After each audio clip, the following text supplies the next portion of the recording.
अगर आप भी लेना चाहते हैं देश दुनिया की तमाम जानकारी तो आज ही सब्सक्राइब करें हमारे चैनल को।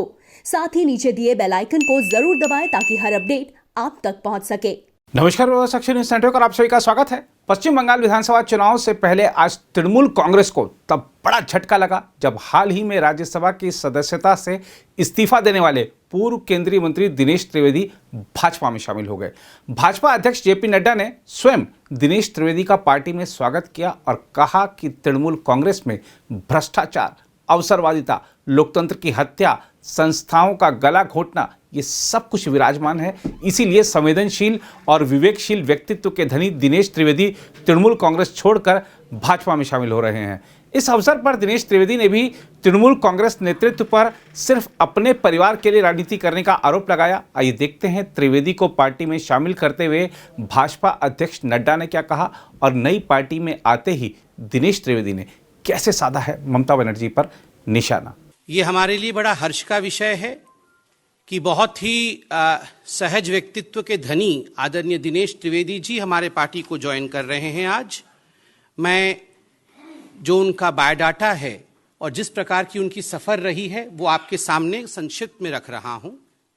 1974 2 साल तक शिकागो में डिटेक्स नामक कंपनी के लिए काम करने के बाद भारत आकर LN मुरीहेड लिमिटेड नामक कंपनी के लिए काम किया। 1984 अपनी नौकरी छोड़ करके कोलकाता में खुद की एयर फ्रंट कंपनी की शुरुआत की।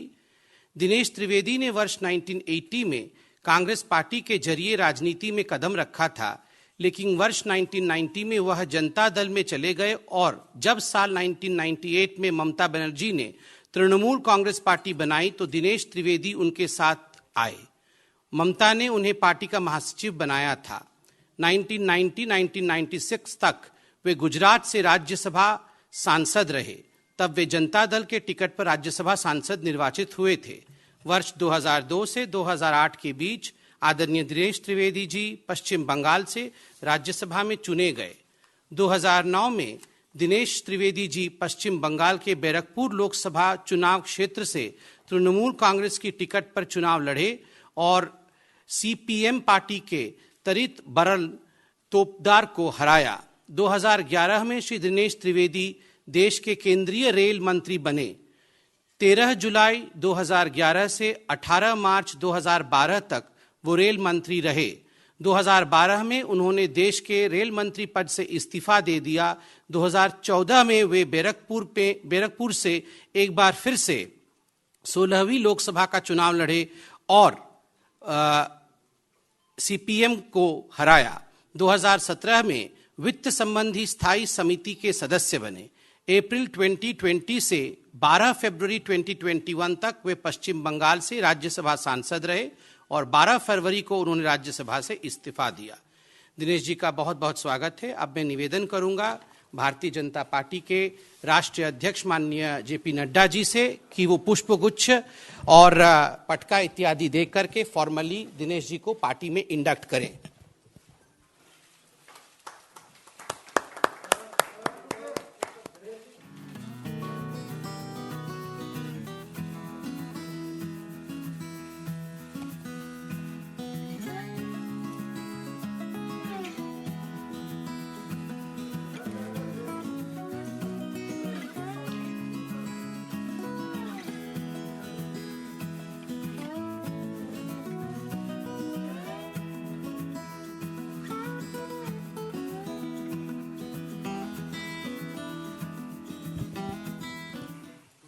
अब मैं निवेदन करूंगा आदरणीय जेपी नड्डा जी से कि वे स्वागत के 2 शब्द आप सबके बीच में रखें। आज के इस प्रेस कॉन्फ्रेंस में मेरे साथ उपस्थित न्यूली ज्वाइंड हमारे वरिष्ठ सहयोगी सम्माननीय दिनेश त्रिवेदी जी, भारत सरकार में मंत्री भाई पीयूष गोयल जी, भारत सरकार में मंत्री और हमारे वरिष्ठ सहयोगी धर्मेंद्र प्रधान जी और हमारे वरिष्ठ सहयोगी संवित पात्रा जी। आज मुझे बहुत खुशी हो रही है कि दिनेश त्रिवेदी जी को भारतीय जनता पार्टी में हम शामिल कर रहे हैं और उन्होंने इच्छा जाहिर की कि वो भारतीय जनता पार्टी के सदस्य के रूप में देश की सेवा आदरणीय नरेंद्र मोदी जी के नेतृत्व में करना चाहते हैं, मैं अपनी ओर से और अपने सभी साथियों की तरफ से और करोड़ों कार्यकर्ताओं की तरफ से उनका हार्दिक अभिनंदन करता हूं, स्वागत करता हूं। दिनेश त्रिवेदी जी का राजनीति में एक लंबा अनुभव रहा है और उन्होंने एक यात्रा, जिसको हम कह सकते हैं कि वैचारिक यात्रा राजनीति में की है। सत्ता को दरकिनार करते हुए, विचार की लड़ाई लड़ते हुए, एक बहते हुए पानी की तरह उन्होंने अपना राजनीतिक जीवन गुजारा है। ऐसे विचारशील व्यक्ति भारतीय जनता पार्टी में शामिल होते हैं, ये दो बातों को इंगित करता है।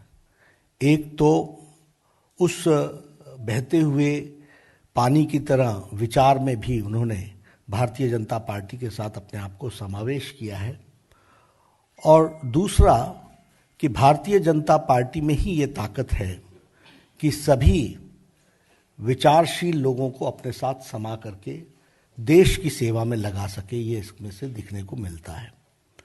When I talk about Dinesh Trivedi ji, I always say, and I always used to say, that he is a right person in the wrong party. वह एक अच्छे व्यक्ति, अच्छा व्यक्तित्व एक गलत पार्टी में है, और ये वह भी महसूस करते थे। आज उनको जब हम शामिल कर रहे हैं तो मुझे खुशी भी हो रही है कि now the right person is in the right party. सही व्यक्ति सही पार्टी में है, जहां उनका उपयोग देश की सेवा में आदरणीय नरेंद्र मोदी जी के नेतृत्व में हम कर सकेंगे।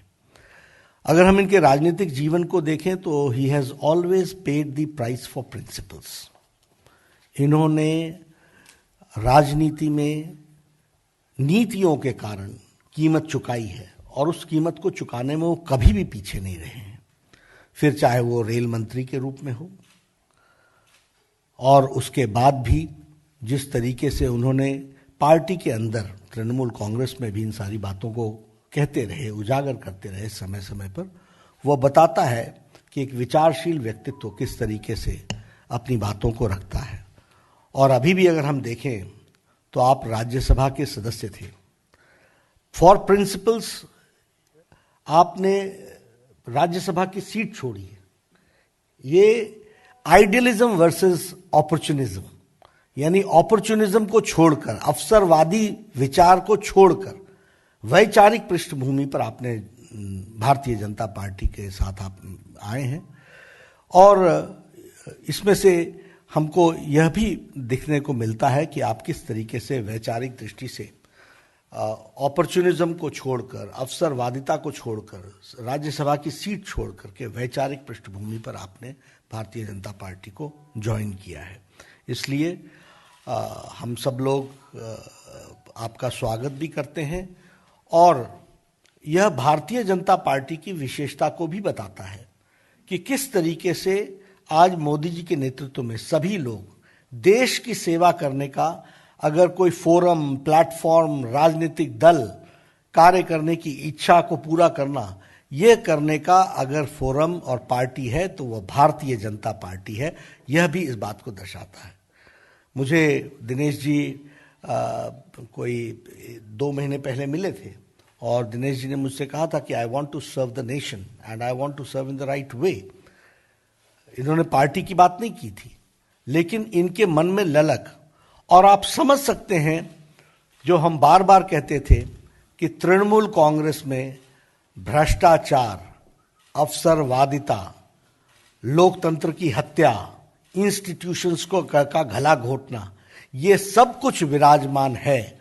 और इसीलिए संवेदनशील, विवेकशील व्यक्तित्व दिनेश त्रिवेदी ने तृणमूल कांग्रेस को धत्ता दे करके भारतीय जनता पार्टी में इन्होंने ज्वाइन किया है। और पश्चिम बंगाल में आप सेवा करेंगे, पश्चिम बंगाल की आप सेवा करेंगे।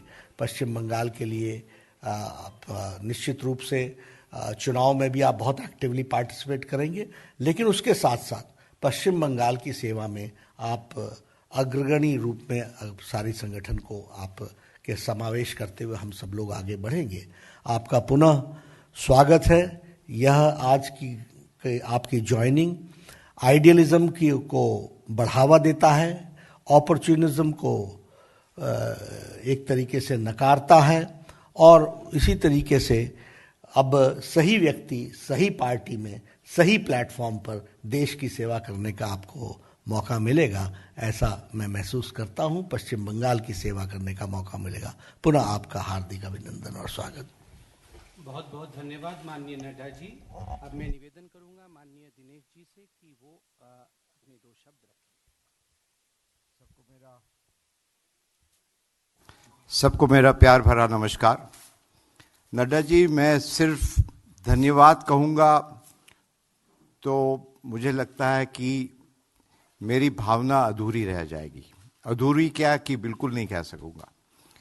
आज वो स्वर्ण पल है मेरे लिए जिसका नड्डा जी आप भी जानते हैं और मेरे जितने मित्र हैं वो सभी जानते हैं कि मुझे वाकई में इसका इंतज़ार था। और जैसे विचार की नड्डा जी आपने बात की, मैं तहे दिल से आपका अध्यक्ष जी नरेंद्र भाई मोदी, अमित शाह जी और पूरे जनता परिवार, अब जब परिवार की बात आती है तो मैं ये जरूर कहूँगा कि आज हम सार्वजनिक जीवन में क्यों हैं। सार्वजनिक जीवन में इसीलिए है कि देश और जनता सर्वोपरि होती है। अब बहुत दशक से हम सार्वजनिक जीवन से हैं, प्राय कह सकते हैं कि कॉलेज छोड़ा और नौकरी और धंधे में कुछ खास दिलचस्पी नहीं रही मुझे। वो अपने अंदर में कुछ होता है ऐसा, वो आप सब जानते हैं। तो एक पॉलिटिकल पार्टी ऐसी होती है जो परिवार सर्वोपरि होता है, जिसको कहते हैं पॉलिटिकल फैमिली। और मैं अपने तजुर्बे के साथ कहता हूं कि एक सर्वोपरि होता है कि हमें परिवार के लिए काम करना है और परिवार होता है पॉलिटिकल फैमिली, और एक परिवार होता है जनता का परिवार। और उसलिए भारतीय जनता पार्टी, तो आज मैं सचमुच ये जनता के परिवार में शामिल हुआ हूं। और हम लोग क्यों शामिल होते हैं कि जनता की सेवा, ये मकसद तो यही होता है ना। अब वहां दूसरी पार्टी में मैं नाम नहीं लेना चाहता हूं, अब सब जानते हैं, वहां एक परिवार की सेवा होती है। जनता की सेवा होती है कि नहीं मुझे पता नहीं है। हमने कभी अपनी विचारधारा को नहीं छोड़ा जहां भी हम रहे हैं, और मेरे लिए देश सर्वोपरि रहा है और वो हमेशा रहेगा। यदि देश सर्वोपरि नहीं होता तो फिर आज जिस प्रकार से भारतीय जनता पार्टी आगे बढ़ रही सब जगह, हम आपको एक छोटी जो बड़ी बात है कि आज एक हमारे जो कोरोना का जो रेगुलर टेस्ट होता है, हम आपको एक उदाहरण दे रहे हैं। पीरियोडिकली कराना पड़ता है, तो आया, मैंने कहा आपका नाम क्या है? कहा मेरा रवि गुप्ता। मैंने कहा रवि बताओ क्या हो रहा है। हम ये 1 महीने पहले की बात कर रहे हैं। वो तो रवि कहता है कि बहुत अच्छा हो रहा है देश में, और कहता है कि आज हमारा सीना चौड़ा हो रहा है कि पूरी दुनिया भारतवर्ष की तरफ देख रही है। पूरी दुनिया देख रही है कि किस प्रकार भारतवर्ष आगे बढ़ रहा है, किस प्रकार भारतवर्ष तरक्की कर रहा है। और हम जो गरीब है ना, वो हमेशा देश की तरफ देखते हैं। और हर व्यक्ति को ये एहसास है, विश्वास है कि हमारे प्रधानमंत्री और भारतीय जनता पार्टी ये देश को सुरक्षित रखेगी। आज हम पायलट भी रहे हैं, मेरा एयरफोर्स में काफ़ी हमारे मित्र हैं। बहुत सारी अंदर की जब बात पता चलता है, वो कहते हैं कि इन दिनों ऐसे वाक्य हुए कि हमारे पड़ोसी मुल्क वो हिंदुस्तान को बहुत सीरियसली लेने लगे हैं। वो कहने लगे हैं कि ये देश जो कहता है अब वो ही करता है। अब जब बंगाल जितने भी होनहार आप बाहर चले जाइए, हिंदुस्तान के हैं, बंगाल के काफी हैं, प्रोफेसर हो, स्टूडेंट हो, और आज वही बंगाल, वहां के जितने लोग बाहर जाते हैं, बाहर जाना कोई गलत बात नहीं, मगर बंगाल अपने आप में सक्षम है। और आज ये माहौल बंगाल में है कि वहां की जनता मुझे कहती थी कि आप यहां क्या कर रहे हैं, हर जगह। और ये आज हम भारतीय जनता पार्टी में समावेश हुआ उसी लिए नहीं कह रहे, हम तंग आ चुके थे। हर एक व्यक्ति, पड़ोसी हो, जान पहचान वाला हो, अनजान हो, फोन करके कहता था कि यहां तो आपके लोग आते हैं, मारपीट करते हैं, पैसा मांगते हैं। एक स्कूल यदि बनाना हो और स्कूल की दीवार करनी है, वहां भी चंदा देना पड़ता है, और एक नहीं, हर रोज कोई नहीं आते। इतना आतंक, इतनी हिंसा, इतना करप्शन, मतलब बंगाल बंगाल है। आप एक तरफ कल्चर की बात करते हो और दूसरी तरफ हिंसा, और आपकी जो जबान होती है ये शोभा नहीं देता है। तो अंत में मैं यही कहूंगा, बंगाल का जो गौरव है वो पुनः सोनार बांग्ला जिसकी बात करते हैं, और सोनार बांग्ला क्या होता है, विचारों की Bangla. What Bengal thinks today, rest of the country thinks, or maybe the rest of the world thinks tomorrow. और आज बंगाल के लोग बहुत ही खुश है कि एक असली परिवर्तन होने जा रहा है। तो पुनः रूप से नरेश जी, मैं आप सबका, गोयल जी, पीयूष जी सब है, हमारे ऐसा है कि यहाँ हमारे बहुत पुराने दोस्त हैं, और हम ये समझते हैं कि राजनीति में सर्वोपरि होता है देश। और आपने मुझे मौका दिया बंगाल की जनता के लिए काम करने के लिए, देश की जनता के लिए काम करने के लिए, और मैं जैसा भी हो, जो भी हो, आदेश दीजिएगा, और हम हमेशा आप जनता के साथ रहेंगे। यही कहते हुए आपका पुनः रूप से बहुत बहुत धन्यवाद।